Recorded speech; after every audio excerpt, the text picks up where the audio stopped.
Meet shallot, little cousin to the onion. Smaller, milder, and easy to mince. Fantastic in salad dressings, as a garnish, or in sauces. It's the perfect addition to my roast beef and root mash. I'm Chef Michael Williams, and that's what we're cooking on the coast.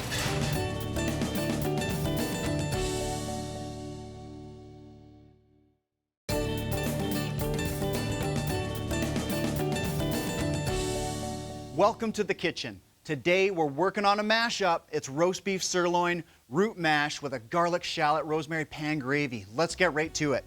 We're gonna start off by taking this beautiful sirloin roast and browning it in the pan right away. So I'm gonna get some oil in the pan to start off. And that is a sirloin roast. Now you can save a bit of money by going to a sirloin tip, and you can save even more money by going to an outside round. We're going all out today though, and we got that beautiful sirloin. So right into the pan. Now you'll notice it's nice and dry. I made sure to dry that roast so that we have a nice easy time browning it.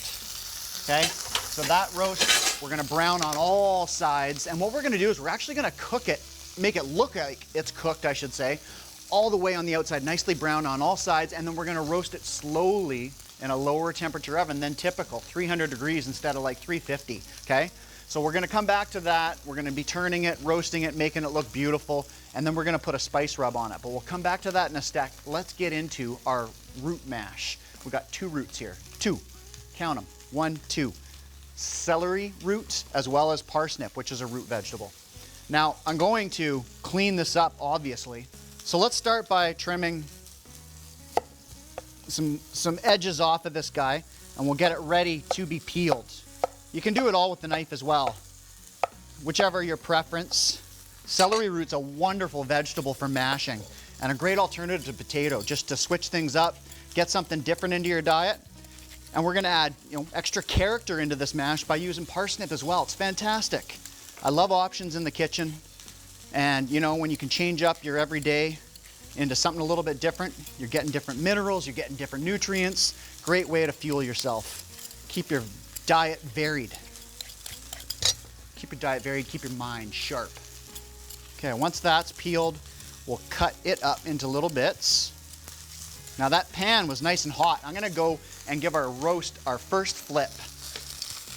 And you're gonna see, look at that. So it looks on the top there like as if it's already kind of roasted, already done. We're gonna do that on all sides. So now that we've got that peeled, let's go ahead and grab a parsnip and peel that up as well. Parsnips are much easier to peel than celery roots.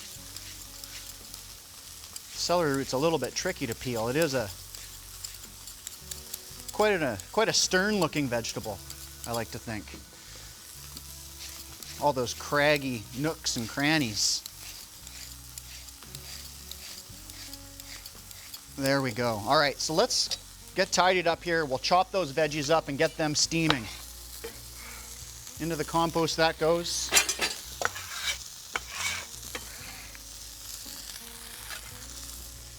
Back in order. All right, so we'll get these chopped up and get them rolling in the steamer. Get rid of those ends, and just nice big chunks here. Probably just like that for the parsnip. Celery root, I'll start by cutting it in half. And then in half again that way, and then maybe like so. We got some chunks there. Let's get that into the pot and get the steaming started.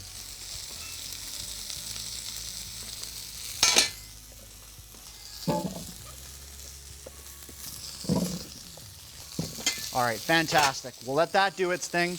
I think it's time to hit our roast up and get a little bit more of those edges browning now. So I'm gonna turn it up on its side.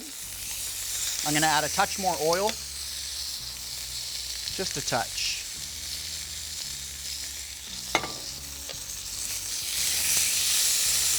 And once we've finished browning that roast on all sides, we've got this beautiful spice rub here. Check it out. It's not mixed yet. Almost there. We got pepper, we got garlic powder, we got cumin, ancho chili powder.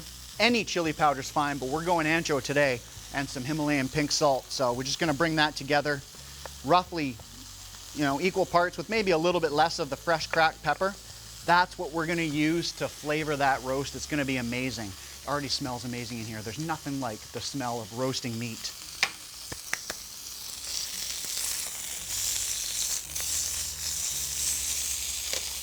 So, how we're gonna do this, the next step, get ourselves an oven tray here.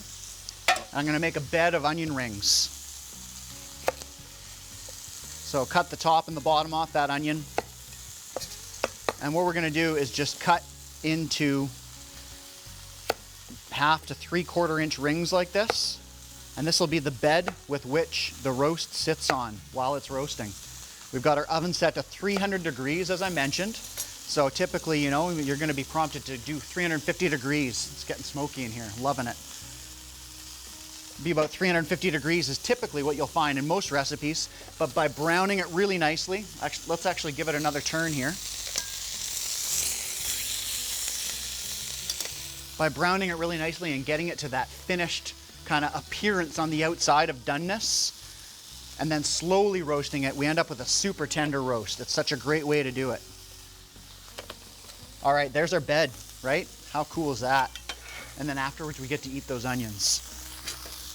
So let's go ahead and grab our roast. I'm gonna bring it over here and season it up. You can see it's looking beauty, right? How good does that look? Now we're going to very liberally sprinkle this spice rub all over. Gonna turn it around. And I'm gonna end up with a little bit of extra rub in the pan there, so, you know, make use of that as well. And we're just gonna make sure it's nicely, evenly coated. See how that works? Oh, yeah, baby. So this now sits on a bed of onions. If you want to be super precise and accurate, you're going to stick a probe thermometer into there, one of those ones that's got the wires that sits out of the oven.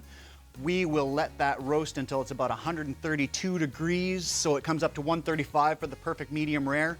If you want to adjust it and cook a little bit longer, go ahead. We'll be back later in the show to pull together our roast beef and root mash, but before that, we're road tripping. See you after the break.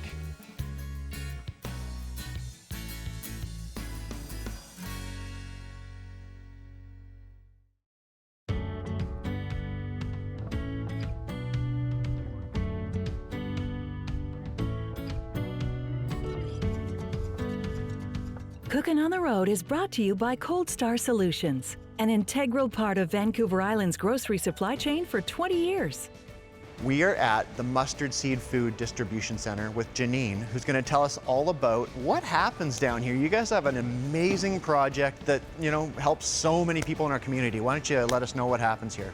Yeah, so at the Food Distribution Center, we have the great opportunity to partner with local grocery stores to rescue food that would normally end up in like a landfill or sort of compost area, and be able to take that fresh whole food and then redistribute it to local agencies. We right now support about 78 different nonprofit agencies with this fresh local food. This food comes from places like Country Grocer. Every day we pick up and we're able to clean it and then redistribute it. Right now we're receiving about 9,000 pounds of fresh food a day. It's pretty amazing. We weigh everything that comes in the doors and goes out the doors. And our agencies that pick up from us are able to select from an array of product. The 9,000 pounds that arrive comes through these doors. And then basically, it's an array of fresh food that you can see. It's incredible, so much food. And so what happens is they get pulled over here, and then our team of volunteers sort the boxes.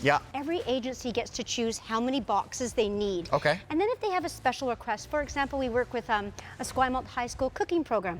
When that's on, they can call us and say, we're teaching this month. Do you have? And we're able to pull it aside. This is just an example of the fresh food that we get. We'd be able to give agencies like our place that are making healthy salads for our street community boxes of romaine, and they're able to take that away and nourish people. That's the key. And so our place is one of 78 different organizations that you guys work with to rescue this food. So we provide fresh food 5 days a week to 78 agencies, and those agencies are Esquimalt High School. Yeah. Our place, Living Edge. You're not going to list all 78, No, are you? Okay, we don't have time for that. But just the idea Yeah. of the variety. If you look here, if I can show this to you, basically, this would be in a grocery store, and because It's got a little blemish on it. they can't sell it. Yeah. And I understand I work why. around stuff like that all the time. You just cut it out, right? Right. So that's awesome. So instead of it ending up in the compost bins, we're able to say, you know what? Let's strengthen our families in Victoria. Let's strengthen our local food economy, and let's say, here, let's cook with whole, fresh food, and let's nourish each other. So this is kind of a new addition, because food that would get handed out to different groups in the past would be cans of beans and cans of this and cans of that. Instead, you guys are giving all this fresh food to people, which in the end would have just been trashed. I think that the human impact and the environmental impact is enormous. Massive, It is. yeah. For the first time, we're able to say to a young family, here, let's teach you how to cook with whole food. Yeah, brilliant. This has been such a pleasure. Thank you so much for sharing all this information and all the great work you guys are doing here. We appreciate having Yeah. you.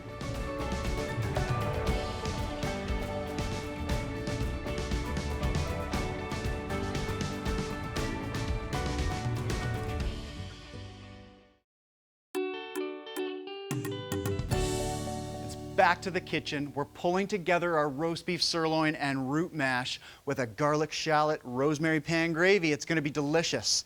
I'm actually going to get started mashing right now. I've got my steamed celery root and parsnips, which are beautifully softened up. Steaming is the best way to preserve all the nutrition in those veggies, by the way, any veggies. You boil them and all of those minerals and nutrients leach out into the water. So by steaming them, a little bit of a better option. So in order to get this mashed up, we're gonna get some butter, salt, cinnamon, a little bit of salt in there. Cinnamon's a nice touch with these veggies especially.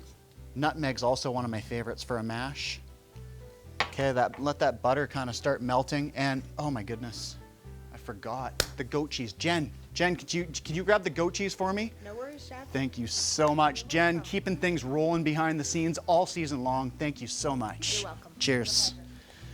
All right, so goat cheese is kind of one of the secret ingredients here in this mash. So I'm gonna go ahead and cut this open. And we'll just squeeze this whole tube right into there. Nice. All right, let's mash, shall we? That goat cheese will work its way in. The butter will work its way in. You know what? I didn't put pepper in there. I'm going to. I can't live without my fresh ground pepper. There we go. Just keep working that a little bit. When you're doing your mash, you can leave it a little bit textured if you like. Absolutely your choice. Go ahead and leave it a little bit textured, or mash it till it's totally smooth. That means going like this. Okay, this is looking pretty good. I think we'll call it. So let's go ahead, get a lid on this, we'll leave it on our warm stovetop. Let's grab our roast beef out of the oven. I had it cooked right to 132 is when I pulled it out. It kept cooking till about 135 for the perfect medium rare.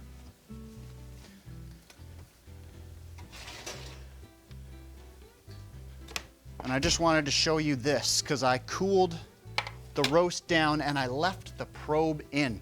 Important step, because you pull that probe out and all of a sudden all kinds of juices start spilling out of your roast. Really important with roasting meats to let it kind of rest. Those beautiful juices go back into the cells of the meat and we end up with the most tender roast. That's the way to do it.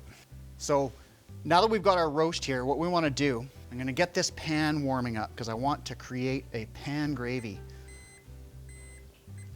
Okay, and I'm going to use all these wonderful juices and everything that's left behind in this pan. So let's go ahead and grab our roast, place that there. We're going to keep these onions, as I mentioned, and use them, eat them, delicious. Beautiful beef roasted onions, yeah. Okay, let's go ahead, get a little bit of oil in the pan. We're going to fry up some garlic, shallots, and rosemary. So I'll go ahead and grab those now. Nice big chunks of garlic, some thick sliced shallot, garlic, and a little, well, we don't want to put that rosemary in actually right off the start. So let's go ahead and get the garlic and shallot started, and we'll finish with the rosemary. Okay? And we're gonna make sure that we get all of the beautiful flavors off of this pan. So you wanna make sure to, you know, release anything that's stuck on there, like so. That's all ready to go into our pan. Wow, that's hot. All right, so here, you know, we had a situation here, folks. I had my pan too hot and I burnt a couple things. So I'm just gonna quickly pick the really bad ones out, and otherwise we're just gonna roll with it. It's all good. There's opportunities where I totally botch it and I need to redo it. I'm able to save it in this scenario. So those have actually roasted quite quickly, as you can see. Let's go ahead and get our juice in there. So grab all of this wonderful flavor off of this pan. Right? How's that look? And we're gonna go ahead and get a little bit of extra water in there so that doesn't concentrate down too quickly. Okay, we can always re-concentrate it down, so don't be shy. Don't feel like you can't add too much. We'll go ahead and get our rosemary into the gravy. There's gonna be lots of seasoning happening in there already, so no need to season this from all the juices from the roast. And then the last touch to finish that off, got a secret ingredient here, folks, some hee-haw horseradish. This is a beautiful local horseradish. We're gonna get that into our pan gravy. Oh man, the smells coming off this are incredible. Now this stuff has a kick, so I gave it a good kick right there. It's gonna be delicious. Oh, look at that. Look at how much that's thickened up already. What I'm gonna do is I'm gonna turn this off, add a touch more water, so that'll continue kind of concentrating down a little bit. We don't want it to get too thick. Let's go to the plate. So in order to put this together, of course we've gotta slice our roast.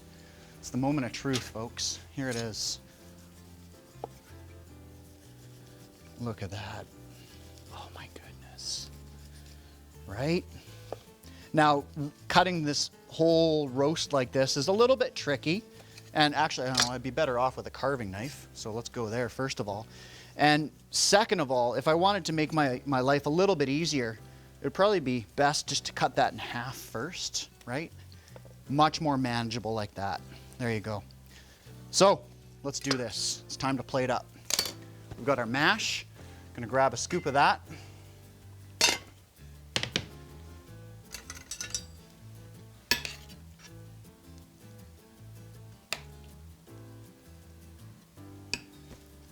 Gonna place some of that roast sirloin right there.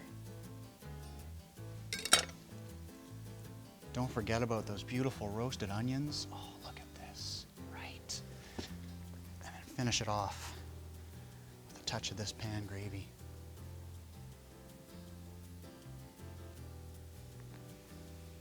Boom, baby, there you have it. Roast sirloin with root mash, garlic, shallot, rosemary, pan gravy. Delicious. Pairings are brought to you by Liquor Plus. Discover the plus.